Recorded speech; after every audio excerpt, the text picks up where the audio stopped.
So hi friends, আমি মল্লিকা আবারও চলে এলাম। আর আজকে আমি এসেছি আমার বাপের বাড়িতে। আর দেখা যাক মা এখন কি করছে। ওরে বাবা, গরম গরম লুচি, কি টেস্ট! আর মায়ের হাতে রান্না তো একটা আলাদাই টেস্ট। সেই জন্য আমি এসেই আগে একটা লুচি খেয়ে নিলাম। হাতটা কিছু ধোয়াই হয়নি, জানো তো, হাত ধুতেই ভুলে গিয়েছি। প্রায় অনেক দিন পরে আমি মায়ের হাতে রান্না খাচ্ছি। আর মায়ের হাতে রান্না খেতে আমার প্রচুর ভালো লাগে। সবসময় তো নিজে রান্না করে খাই, তেমন একটা ভালো লাগে না। বেশ অন্যের হাতে রান্না খেতে ভালোই লাগে। আর মায়ের হাতে রান্না তো একটা আলাদাই স্বাদ। ওরে বাবা, এই দেখো আমাদের বাড়িতে রোদের সাথে আমি খেলা করছি। আর চারিদিকে মুরগি, হাঁস সব আমার কাছে ছুটে ছুটে চলে এসছে। অনেকদিন পরে যেহেতু আমি এসেছি, সেই জন্য আমার সঙ্গে দেখা করতে ওরাও ছুটে এসেছে। আর এখানে মুরগিটা দেখো, তার খাবার খেয়েই যাচ্ছে। মা ওখানে সবকিছু দিয়ে রেখেছে, ওরা সবকিছু খাচ্ছে। আর এখানে মা অনেক কষ্ট করে রান্না করছে। দেখো উনুনে রান্না হচ্ছে। আর এগুলো সব কাটা জ্বালনি, মা এগুলো সব মাঠ থেকে কেটে এনেছে, হোকল বলে সেগুলো। আর বাবাকে বলেছিলাম যে একটুখানি ছাঁট আনতে, মানে আমি তো অনেকদিন ছাঁট খাইনি, সেই জন্য বাবা এনেছে মুরগির ছাঁট। আর বাবাকে বলেছি এটা রান্না করতে। আর মা এদিকেও উনুনে রান্না করেছে শুকো মাছ দিয়ে টমেটোর ঝাল আর কলমি শাক দিয়ে কবি ভাজা। দুকুল ভেসেছে, ডুবেছে ডুবেছে কে তোরি, কিশোরী কিশোরী কিশোরী কিশোরী। আর শুকো মাছ হয়েছে, আমি আর লোভ সামলাতে পারছি না।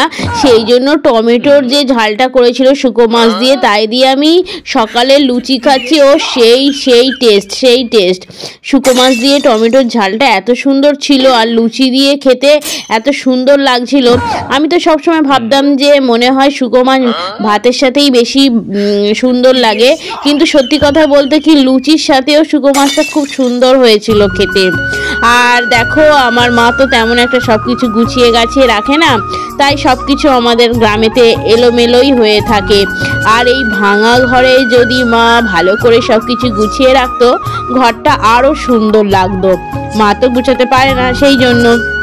এদিকে দেখো মায়ের রান্না হয়ে যাওয়ার পরে বাবা এদিকে বসিয়ে দিচ্ছে আমাদের ছাঁটের তরকারি। তো বাবার হাতে এইটা খাবো, আর বাবা এটা খুব সুন্দর বানায়। সেই জন্য আমি বাবাকেই বলেছি যে এটা তোমাকেই রান্না করতে হবে, সেই জন্য বাবা এটা রান্না করছে। তো দেখা যাক বাবা কতটা সুন্দরভাবে রান্না করে। আর সত্যি কথা, বাবার হাতে রান্নাও অনেক দিন ধরে খাইনি, সেই জন্য। আর দেখো এদিকে আমি বাবার রান্নাও দেখছি, আর শুকো মাছের তরকারি যেটা মা করেছিল টমেটো দিয়ে, সেটা আমি একটু একটু করে লুকিয়ে লুকিয়ে খেতে থাকছি। একই একটুখানি করেছে, তার উপরে আমি আর নজরটা একদম সরছে না। ছোটবেলায় ঠাকুমা দাদুরা বলতো, মেয়ে ছেলের এত লোভ ভালো নয় বাপু। আর সত্যি কথা বলতে শুকো মাছের প্রতি আমার একটা আলাদাই আকর্ষণ, আমি সেই লোভ সামলাতেই পারি না।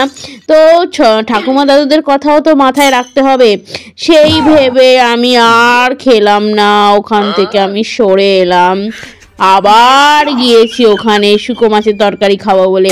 এত টেস্টি হয়েছে যে সরে এসেও আমি থাকতে পারছি না। সেই জন্য আবার বাবা রান্না করছে, আমি দেখছি আর চুবি চুবি আমি খেয়েও নিচ্ছি। তো সবারই ইচ্ছা থাকে খাবার, রান্না করেছে দুপুরবেলা, কিন্তু আমি খেয়ে নিচ্ছি সব। আর অনেক দিন পরে যেহেতু এসছি, কেউ কিছু বলছেও না আমাকে, আমি আমার মতো খেয়ে যাচ্ছি। আর এদিকে আমাদের হালাইকর রান্না করে যাচ্ছে। তো দেখো মাও রান্না করতে পারে মাংসের তরকারি, তবে বাবার হাতের মাংসের তরকারিটা বেশি ভালো হয়, কারণ মা তো আর মাংসের তরকারি খায় না, সেই জন্য টেস্ট করে করে দেখতে পারে না, কিন্তু বাবা একটু আধটু টেস্ট করে করে দেখে, সেই জন্য। আর এদিকে দেখো আমাদের মহারানী 2-3 বার করে চা খাওয়া হয়ে যাচ্ছে। এইদিকে আবার চা করেছে, আবার চা করে আবার খাচ্ছে। এই যে কতবার দিনে এরা চা খায় তা কে বলবো, ভালোই লাগে না এত চা খেতে। এরা কিভাবে যে এত চা খায় জানি না। যাই হোক, মাংস কষানো হয়ে গেছে। এদিকে তোমাদের সাথে কথা বলতে বলতে আমি একটু নেড়ে ছেড়ে দিলাম একবার। আর বাবা বলছে যে একটুখানি কষা মাংস তোল, সবাই মিলে খাওয়া হবে। তো সবাই মিলে বলতে গেলে আমি আর বাবা খাবো, কারণ মা তো খায় না। তো আমি আর বাবা দুজন মিলে মাংসর কষা নিয়ে বসে যাচ্ছি। তো মাংসটা কিন্তু দেখেই কালারটা মনে হচ্ছে খুব সুন্দর। আর বাবা এতে দই টই কিছু দেয় না, এমনি কাঁচা লঙ্কা, টমেটো, আদা, রসুন এইগুলো দিয়েই করে। আর দারুণ হয় টেস্ট, খুব সুন্দর হয় খেতে। আর এই দেখো আমি নিয়ে চলে যাচ্ছি কষা মাংস খাবো বলে। আর আমাদের বাড়ির সামনেই তো রোদ এসে একদম পড়ে বারান্দাতে, তো সেখানেই বসে বসে আমি আর বাবা দুজনে মিলে মাংসটা খাবো। আর প্রচণ্ড গরম বলে আমি কিছু করতেই পারছি না, বাবা খালি আমাকে বলছে নুন টুন ঠিক হয়েছে কিনা দেখতে। আমি এদিকে গরম জিনিসটা গালেই নিতে পারছি না, তো বলবো কি করে কেমন হয়েছে। তো যাই হোক, একটুখানি ঠান্ডা হওয়ার পরে আমি গালে নিয়ে দেখলাম বেশ খুব সুন্দর হয়েছিল তরকারিটা। আর আমার এইগুলো খেতে খুব ভালোবাসি আমি, তবে এই ছাটের মাংস তেমন একটা হয় না আমাদের বাড়িতে, এই জন্য বাবাকে আমি বায়না করেছিলাম বলে বাবার সঙ্গে সঙ্গে নিতে চলে গিয়েছিল। আর অনেকক্ষণ দাঁড়ানোর পরেই এই ছাটগুলো পেয়েছে, নালে পেত না। তো সেরকম একটা হয় না, কারণ পাওয়া যায় না এইসব জিনিসগুলো, সেই জন্য সবাই আগে থেকে বুকিং করে রাখে।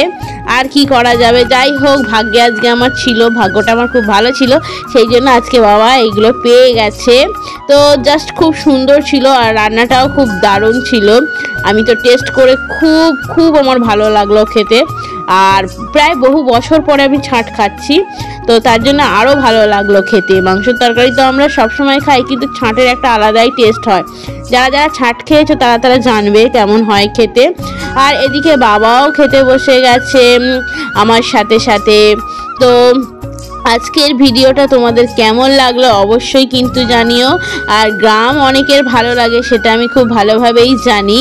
তো এখন আমরা দুপুরের খাবার খাবো, সেই জন্য আমি আগে এসছি আজকে, সেই জন্য মা আগে আমাকেই ভাত বেড়ে দিচ্ছে। আর ভাতটাও প্রচণ্ড গরম ছিল, তো খেতে তোমাদের সাথে কথাটাও বলে নিচ্ছি। আর ভাতের প্রথম পাতে কিন্তু আমি ছাঁটের তরকারি একদম নিইনি, আমি আগে শুকো মাছ দিয়ে খাচ্ছি। দেখো আমার পাতে শুকো মাছ, আর এই শুকো মাছের তরকারিটা বেশ খুব সুন্দর হয়েছিল। আর সেটা দিয়ে আমি আগে ভাতটা খাচ্ছি, তারপরে ছাঁটের তরকারি দিয়ে ভাতটা খাবো। তো যাই হোক সব কিছু টোটালি খুব সুন্দর ছিল। আর আজকের এই ভিডিওটা কেমন লাগলো অবশ্যই কিন্তু তোমরা একটা কমেন্টের মাধ্যমে জানাবে।